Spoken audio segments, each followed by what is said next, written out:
buja niko bimeze kandi twigarukiye na video reaction nkuko bimenyereye General Wambo OG channel ni Black Media. Imbere yuko mba ndakubwiye ndakuzaniye, please go subscribe, go make a comment, go sharing kugira ngo ndaguhe bishasha bariko bavugwa mu ma video reactions y'abarinzi bagenda batandukanye muri industry ya kabiri gatano indwi. Ndakuzaniye nde bamwe bamitara la boss la noma, abandi la myembe, abandi amazina agenda atandukanye. Inyuma yo kuba yanazungurutse igisagara c'Ubutaliyano, inyuma yo kuba yuguriye shop, inyuma kandi yukuba anategura ibitaramo binyura bitandukanye muri club du Lac Tanganyika, inyuma kandi yo kuba umunezero mu buryo bugenda butandukanye bunaburiya ni Natasha ndakuzaniye. Inyuma kandi kuduha amahiti kuva mu gihugu ca Uganda, kuba yanakoze n'amahiti hari mu gihugu ca Kenya, nyuma ko kandi akoze amahiti hari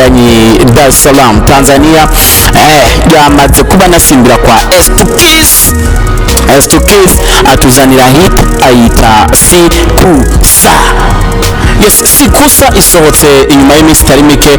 Abatabake kabisa muri ko muravuga ati Natasha uri mu biki, it's time to drop a new song. Maravuze yamatswa navyumva, masemere kanshi yamatswa navyumva. Ibi bibaye inyuma yuko twindira indirimbo yiwe yari kuba yagaragayemo abasazanye kuva muri mu gihugu ca Tanzania, nyuma yuko kandi bwagaye kuba mukise copyright twenda yuko claiming tukabura. Ni Natasha yavyiteze yuko aza tuzaniye bishasha birimo featuring, ariko siko vyagenze. Ico yakoze yatuzaniye indirimbo Sikusa, nibona ko yakoreye mu kwa S2Kiss ara mu gihugu ca Tanzania. Nimba yamaze kunashika kuruga rwa YouTube muyirabe kabisa, nawe nyene mube mumugeza mbari urevye amasanamu. Ni indirimbo ikoze neza, amasanamu ni indirimbo na yuko kabisa iri kugwegwa international. Ni na Natasha ubona yuko bino bintu byo kudukora indirimbo ziri ku mwanya kandi zanditse neza kandi ziba zinafite n'amasanamu meza, bavyita ko yabigize umugenzo,